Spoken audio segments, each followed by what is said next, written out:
Topeng buat Wiro Sableng. Bagian 5. Tidak tahan membendung amarah dan dendam kesumat, si nenek langsung menyerang Wiro Sableng palsu dengan senjatanya, yaitu sebilah arit. Senjata inilah yang tempo hari berhasil melukai bahu Wiro asli. Melihat orang menyerang, Wiro palsu cepat berkelebat mengelak. Sepasang matanya memperhatikan gerakan orang. 2 kali lagi si nenek menyerbu. 2 kali pula Wiro palsu berhasil selamatkan diri.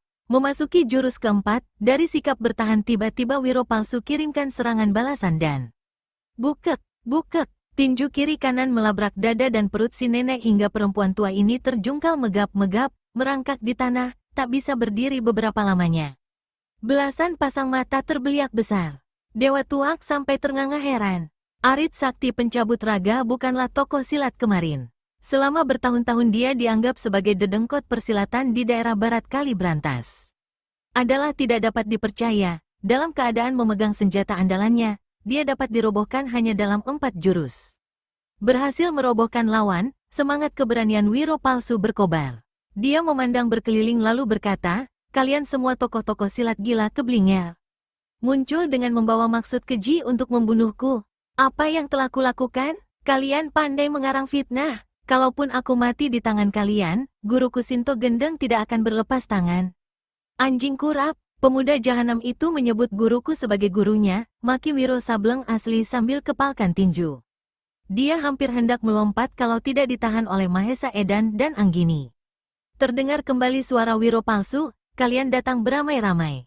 Mengeroyok, itukah jiwa kesatria manusia-manusia yang katanya tokoh persilatan?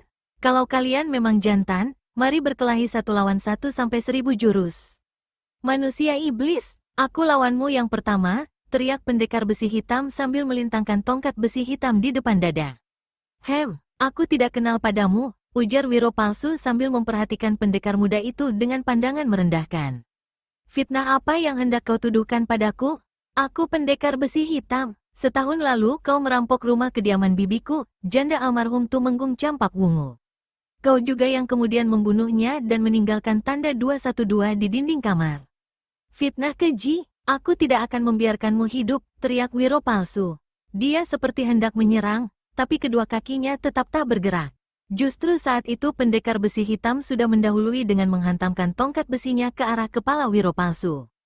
Yang diserang cepat mengelak dan keluarkan suara tawa mengejek. Tongkat dewa memukul puncak gunung, seru Wiro palsu. Kagetlah pendekar besi hitam ketika mendengar lawan menyebut jurus serangan yang barusan dilakukannya. Hahaha, ayo keluarkan seluruh kepandaianmu, kalau tidak, sebelum 4 jurus kau akan melosot di tanah. Dengan hati terbakar dan muka mengelam, pendekar besi hitam membentak garang lalu menyerbu kembali. Tongkat besinya mengeluarkan suara menderu dan memancarkan sinar hitam redup, tanda dia telah mengerahkan tenaga dalam untuk menyerang itu. Tongkat sakti menusuk karang. Tongkat sakti membobol bendungan. Mulut Wiro palsu tiada hentinya menyebutkan jurus-jurus serangan yang dimainkan lawan, sementara kedua matanya hampir tidak berkesip melihat gerakan pendekar besi hitam.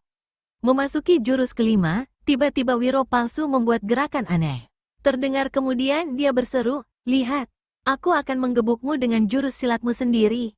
Tubuh Wiro palsu meliuk ke kanan lalu melesat ke depan.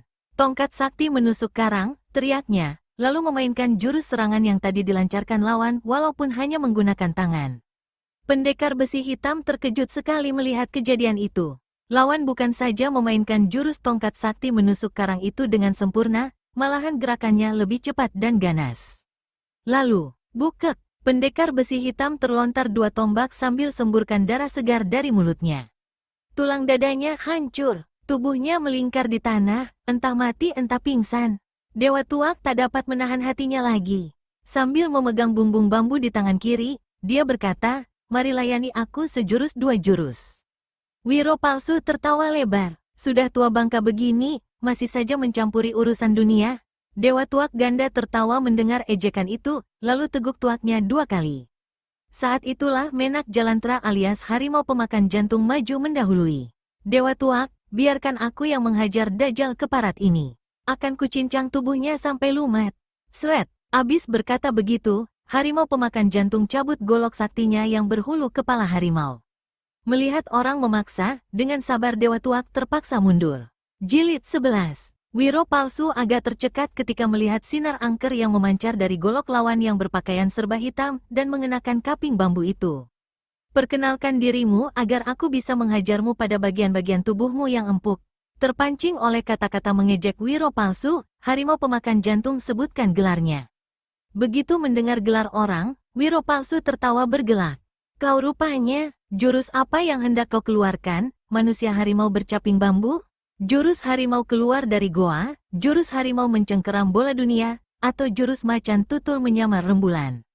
Kagetlah harimau pemakan jantung begitu mendengar lawannya menyebutkan jurus-jurus paling rahasia dari ilmu silatnya.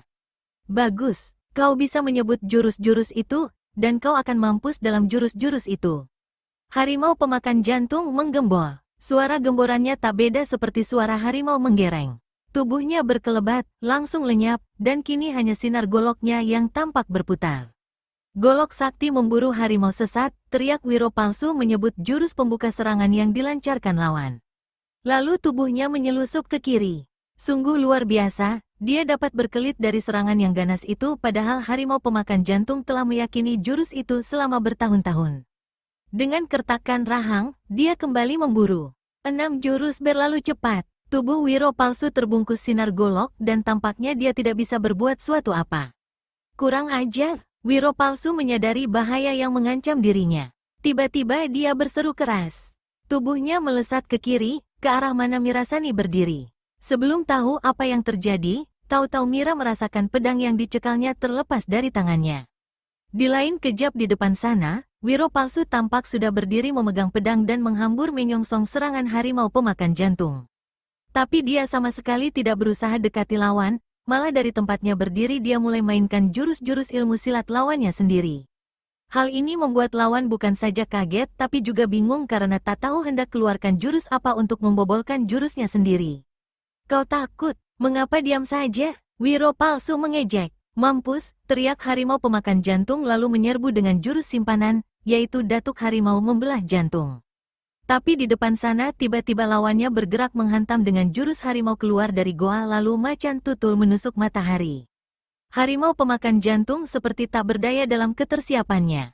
Pedang di tangan lawan menusuk deras pada leher di bagian bawah dagunya. Tokoh silat ini keluarkan suara seperti ayam dipotong, darah menyembur lalu roboh ke tanah. Kakinya menggelepar-gelepar sesaat, setelah itu tak berkutik lagi alias mati. Wiro tersentak, bukan ngeri melihat kematian itu, tapi karena ingat si harimau pemakan jantung itulah yang dulu mengambil kapak naga geni 212 yang terlepas dari tangannya ketika dia dikeroyok habis-habisan. Gila, terdengar suara Mahesa Edan. Jika begini terus-terusan, tokoh silat yang ada di sini bisa mati konyol semua. Dia berpaling pada Wiro yang masih memikirkan kapak saktinya. Bagaimana pendapatmu, Wiro? Manusia satu ini memang luar biasa. Tapi tunggu, aku ingat pesan guru yang kau sampaikan. Dalam susah pergunakan akal, dalam kesulitan putar otak. Tak ada yang dapat mengalahkan kebenaran akal sehat dan otak cerdik. Jelas si gondrong yang punya tampang sepertiku itu memiliki akal dan otak cerdik. Maksudmu? Tanya Anggini. Wiro asli garuk-garuk kepala. Dia memang luar biasa, tapi kalian saksikan sendiri. Semua ilmu silat yang dikeluarkannya bukan kepandaian dia sendiri. Tapi dia justru memainkan jurus-jurus silat lawan. Dia menirukannya. Ada sesuatu yang rahasia di balik keluar biasan itu. Apa maksudmu? Tanya Mahesa Edan tak mengerti. Wiro kembali menggaruk kepala dan usap mukanya yang tertutup topeng. Maksudku, Enggi, pernahkah kau memikirkan bagaimana kalau kita diserang lawan dengan ilmu silat kita sendiri? Kita akan kelabakan. Karena kita memang tidak pernah mempelajari bagaimana cara bertahan jika diserang ilmu silat sendiri. Selama ini, semua ilmu silat hanya memusatkan pada bagaimana jika diserang oleh ilmu silat lain. Tentu saja memang begitu, karena mana ada pikiran senjata mau makan tuannya sendiri. Kenyataannya, kita melihat bangsat yang punya tampang sepertiku itu merobohkan lawan-lawannya dengan mengandalkan ilmu silat lawannya. Dia sendiri mungkin tidak memiliki dasar ilmu silat yang andal. Dia hanya memiliki akal dan otak cerdik, persis seperti kata Eyang Sinto Gendeng. Kalau begitu, apa yang akan kita lakukan? Semua orang yang ada di sini, termasuk kita, pasti akan dikalahkannya jika berani menghadapinya, berkata Anggini. Tunggu dulu, apa yang aku rasakan belum kusampaikan semua, kata Wiro pula. Ada satu keanehan dalam ilmu silat yang dimainkan orang itu. Dia tak pernah melakukan serangan pertama kali. Tidak pernah berani melakukan bentrokan senjata. Juga seperti menghindarkan bentrokan tangan. Mungkin dia tidak memiliki tenaga dalam. Mustahil, bantah Mahesa. Kalau tidak memiliki tenaga dalam, mengapa dia mampu melepaskan pukulan sakti sinar matahari yang menghanguskan itu? Itu yang kepingin aku menyaksikannya, kata Wiro. Aku berminat sekali untuk menjajalnya, kata Mahesa Edan pula. Aku juga, berkata Anggini. Tunggu, kita diam saja di sini sambil menyaksikan beberapa gebrakan lagi. Kalau hanya diam, 2 atau 3 toko silat lagi pasti akan dihancurkannya. Aku tak mau guruku ikut jadi korban, ujar Anggini. Wiro garuk-garuk kepala. Di depan sana, dilihatnya Dewa Tuak dan pengemis hantu beserta yang lainnya bergerak dalam bentuk lingkaran, mengurung Wiro palsu. Kalian hendak mengeroyokku, pengecut, teriak Wiro palsu yang melihat gelagat berbahaya itu. Saat itulah Wiro menghambur dari tempat persembunyiannya. Tak ada yang akan mengeroyokmu, Wiro. Aku yang akan menghadapimu, sendirian, 1 lawan 1. Wiro asli menyeruak di antara para tokoh silat, langsung menghadapi Wiro palsu dalam jarak 5 langkah. Siapa pula kau, anak muda? Wajahmu sepucat mayat, belum kugorok lehermu, kau sudah kelihatan seperti tidak berdarah. Wiro asli menyeringai. Aku pacar istrimu itu. Sejak kau meninggalkannya 1 tahun silam, dia telah mengambilku jadi pacar, jadi kekasihnya. Edan, apa-apaan si Wiro itu? Bisik Anggini pada Mahesa Edan. Pemuda kurang ajar, kenal pun tidak. Berani kau mempermalukan aku, mengatakan aku kekasihmu, pacarmu. Mirasani marah sekali. Sedang Wiro palsu tampak terkesiap sambil usap-usap dagu. Hati kecilnya bertanya-tanya, apa betul pemuda pucat berambut gondrong ini kekasih istrinya? Meski jelas tadi Mirasani membantah dengan marah, tapi bukan mustahil ada semacam sandiwara dengan kemunculan si muka pucat ini. Jika kau mengaku kekasih istriku, lantas apakah ada silang sengketa di antara kita? Bertanya Wiro palsu. Pasti ada, karena setelah 1 tahun kabur, tiba-tiba kau muncul di sini. Kangen atau kebelet pada istrimu? Hah? Sebagai seorang kekasih, aku akan mempertahankan dirinya. Kau boleh angkat kaki dari sini. Kau memintaku pergi? Kau takut menghadapiku? Ujar Wiro palsu seraya rangkapkan tangan di muka dada. Wiro asli juga rangkapkan kedua tangan di dada. Siapa takutkan dirimu? Jika kau memang punya nyali, silakan menyerang lebih dulu. Kau mau keluarkan jurus apa? Jurus kunyuk melempar buah? Atau orang gila mengebut lalat? Atau benteng topan melanda samudera? Atau jurus membuka jendela memandang rembulan yang romantis itu? Hahaha, Wiro sebutkan jurus-jurus ilmu silatnya sendiri lalu tertawa gelak-gelak. Di depannya, Wiro palsu tampak membesi tampangnya. Hatinya panas, tapi dia tetap tak bergerak di tempatnya. Diam-diam hatinya bertanya-tanya, siapa sebenarnya pemuda ini? Mengapa dia tahu jurus-jurus silat pendekar 212? Dan apakah dia benar-benar menyangkanya sebagai Wiro Sableng asli murid Sinto Gendeng dari Gunung Gede? Hai, kau melamun? Atau memang tak berani melawanku? Wiro asli berseru, keluarkan seluruh kepandaianmu. Silakan kau memilih bagian tubuhku yang paling lunak, sahut Wiro palsu dan tetap saja dia tidak bergerak di tempatnya. Bangsat satu ini tidak bisa dipancing rupanya, kata Wiro dalam hati. Lalu dia pun mulai pasang kuda-kuda, sementara para tokoh yang ada di situ seperti terlupa akan urusan besar mereka dengan Wiro asli, dan hanya tegak memperhatikan apa yang terjadi. Perlahan-lahan, dengan gerakan yang amat jelas Wiro mulai mainkan beberapa jurus serangan. Tapi dianya sendiri sama sekali tidak melakukan serangan, hanya bersilat di tempat. Lalu sambil bersilat, dia menyebutkan jurus-jurus yang dilakukannya itu. Jurus anjing buduk kawin di pasar, seru Wiro. Kedua tangannya dihimpitkan satu sama lain, ditusukkan ke depan, lalu mulutnya keluarkan suara menggonggong.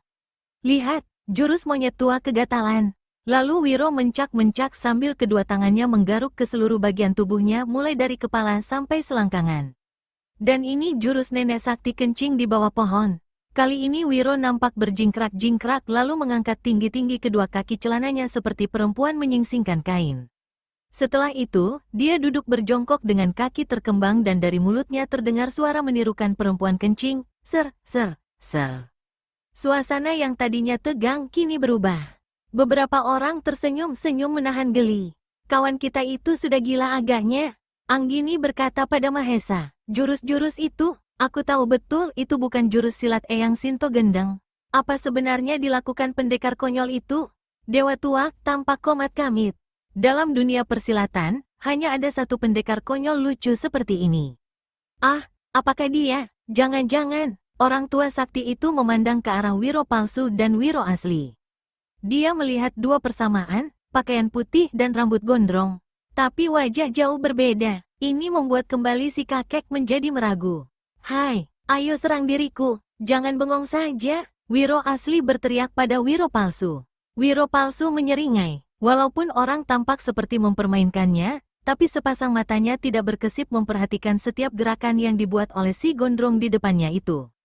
Manusia pengecut, kau hanya berani jual laga memperagakan ilmu silat picisan. Tapi sama sekali tak berani menyerangku. Menyingkir dari hadapanku, membentak Wiro palsu. Wiro asli tampak marah. Pengecut, aku pengecut katamu. Lihat, akan kupecahkan kepalamu dalam 3 jurus. Wiro berkelebat. Kedua kakinya menggelusur di tanah, kedua tangannya yang dihimpitkan satu sama lain ditusukkan ke depan. Jurus pertama, serunya, anjing buduk kawin di pasar.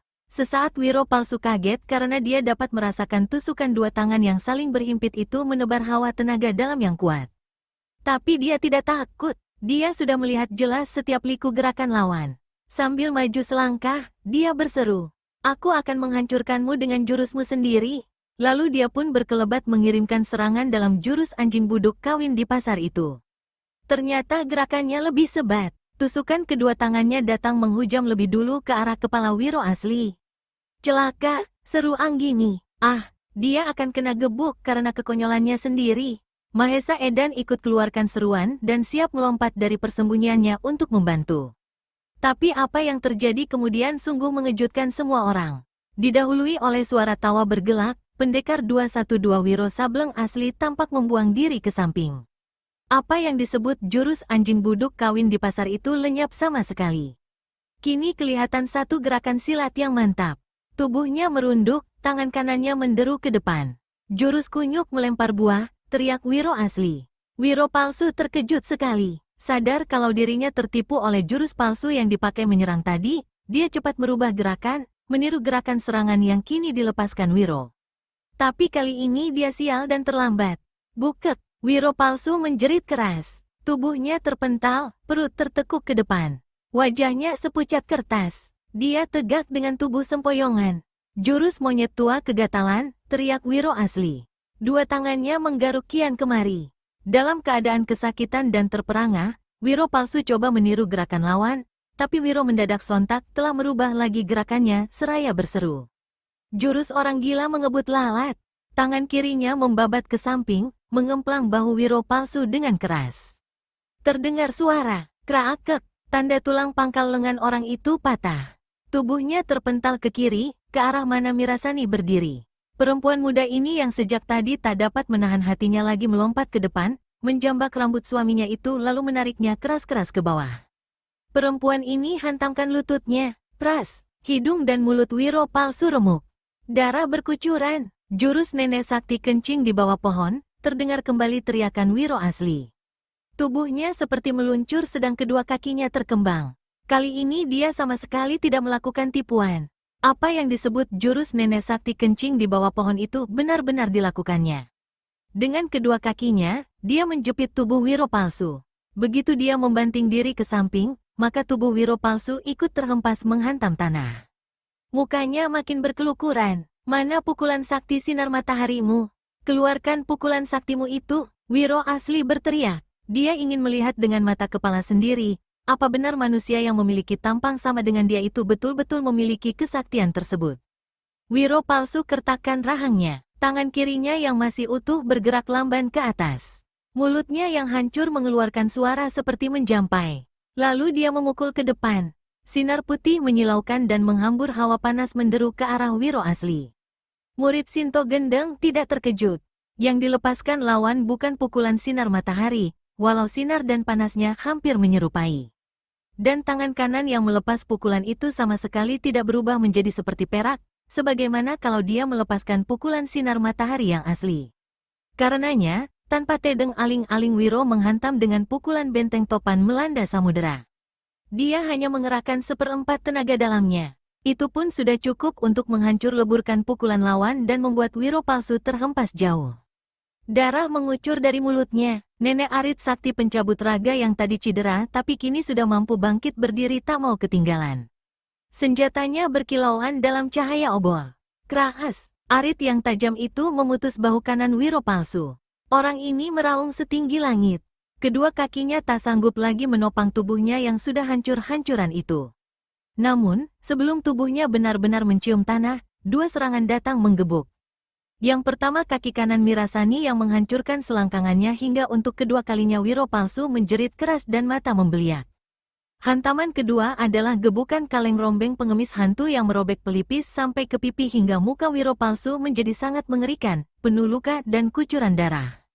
Tahan, jangan menghantam membabi buta. Manusia itu sudah sekarat, terdengar teriakan Dewa Tua.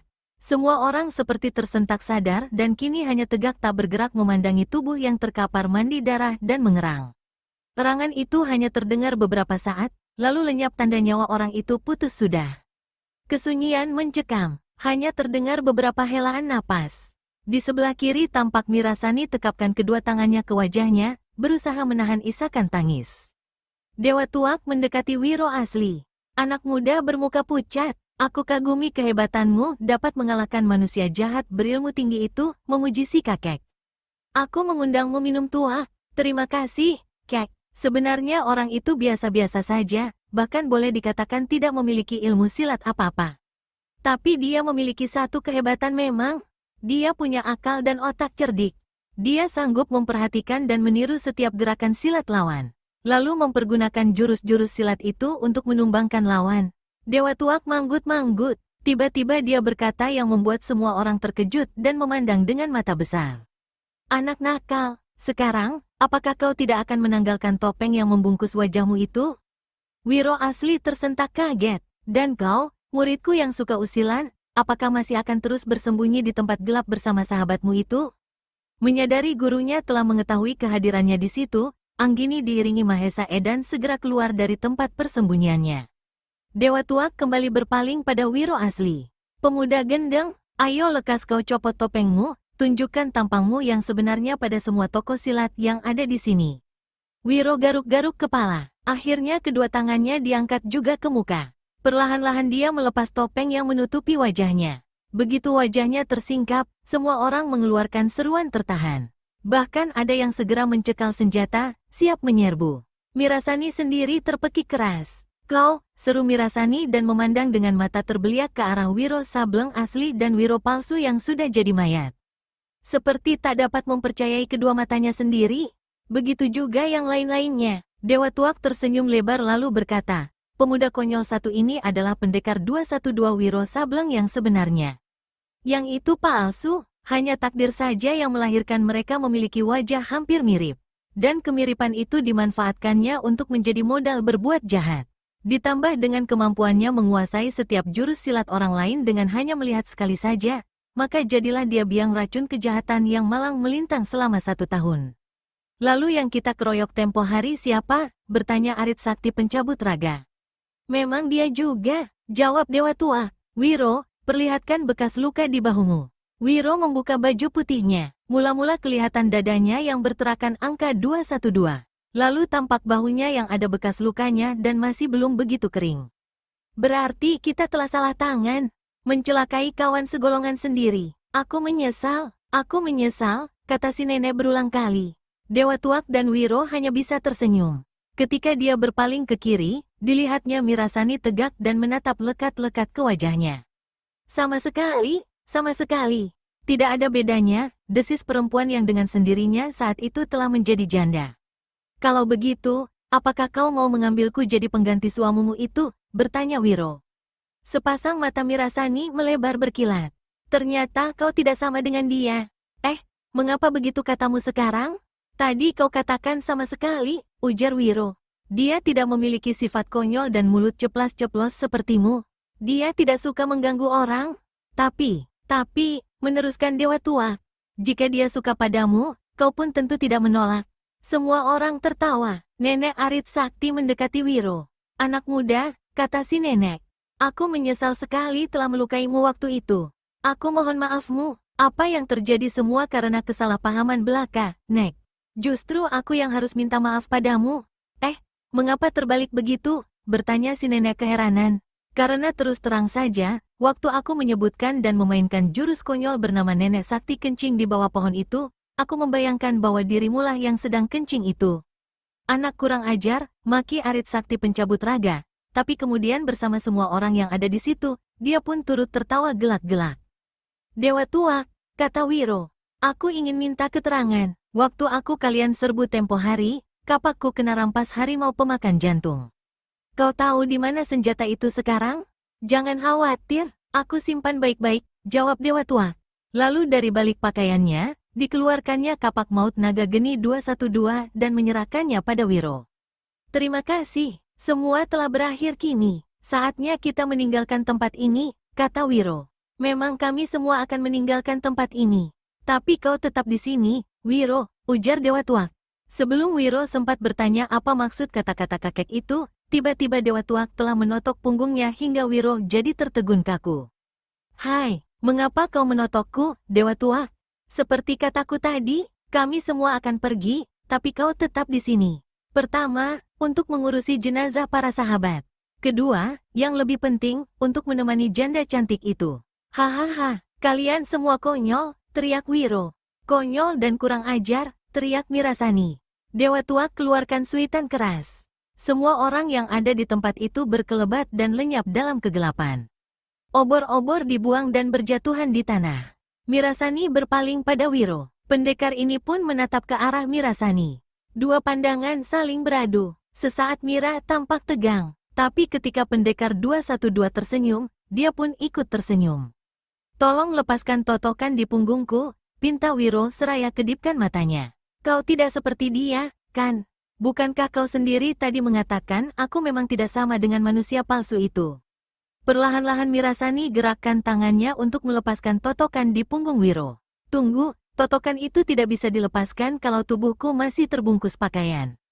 Kau harus membuka pakaianku dulu, baru melepaskan totokan. Percaya apa yang diucapkan Wiro, maka Mirasani lalu membuka pakaian si pemuda, kemudian baru melepaskan totokan yang bersarang di punggung. Begitu totokannya terlepas, Wiro Sableng tertawa gelak-gelak. Apa yang kau tertawakan? Tanya Mirasani heran. Kau tertipu, tertipu bagaimana? Totokan itu sebenarnya bisa dilepaskan tanpa membuka pakaianku. Aku mendustaimu karena ingin merasakan sentuhan jari-jari tanganmu secara langsung. Hahaha, kalau begitu, biar ku totok kau kembali. Mirasani gerakkan tangan kanannya dengan cepat. Namun, sebelum dia sempat menotok, Wiro sudah mencekal lengannya, langsung merangkulnya. Dan Mirasani, seperti kena sihir, tidak berusaha untuk melepaskan pelukan hangat itu.